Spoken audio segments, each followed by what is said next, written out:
আমাদের এই কবি রানা নাগ বিচিত্র বিষয় নিয়ে লেখালেখি করতেন, ভাবতেন, চিন্তা করতেন। তার একটি বিশাল লাইব্রেরি ছিল বাড়িতে। ধর্মতত্ত্ব, বিজ্ঞান, জ্যোতির্বিজ্ঞান এমন কোনো বিষয় নেই, দর্শন থেকে শুরু করে ইতিহাস থেকে শুরু করে, যে বিষয়ে রানার অভিনিবেশ ছিল না, আগ্রহ ছিল না। কবিতা লিখতেন তিনি। কেমন কবিতা লিখতেন?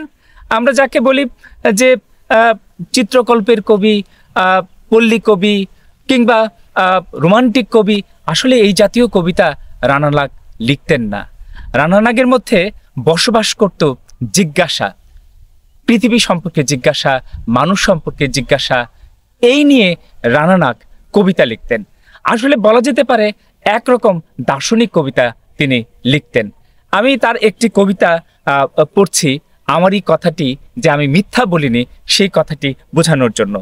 তার যে ধ্যান কাব্যগ্রন্থের ধ্যান কবিতাটি আছে, সেখানে তিনি বলছেন যে চোখ দিয়ে দেখি সে আমি নই, যে কান দিয়ে শুনি সে আমি নই, যে জিহ্বায় স্বাদ নেই সে আমি নই, এই শরীর কিংবা চিত্ত এসবও আমি নই, যা আমি দেখি তা আমি নই, যা আমি শুনি সেও আমি নই, যে গন্ধ আসে সে আমি নই, স্বাদ অথবা স্পর্শ তাও তো আমি নই, আমি দৃষ্টি নই, শব্দ নই, গন্ধ নই, বিচার কিংবা স্বাদ অথবা মন কিছুই নই, নই আমি এই পৃথিবী কিংবা ওই আকাশ, জল অথবা বাতাস এসব কিছুই আমি নই, চেতনাও নই আমি বস্তুর বন্ধনে, তেমনি নাই আমি, জন্ম মৃত্যু ছুঁয়ে যেতে পারে না আমায়, হাসি সদা এটা জেনেই জন্মাইনি তাই মরব না কখনোই, জন্ম আমাকে জীবন দেয়নি, মৃত্যু আমার জীবন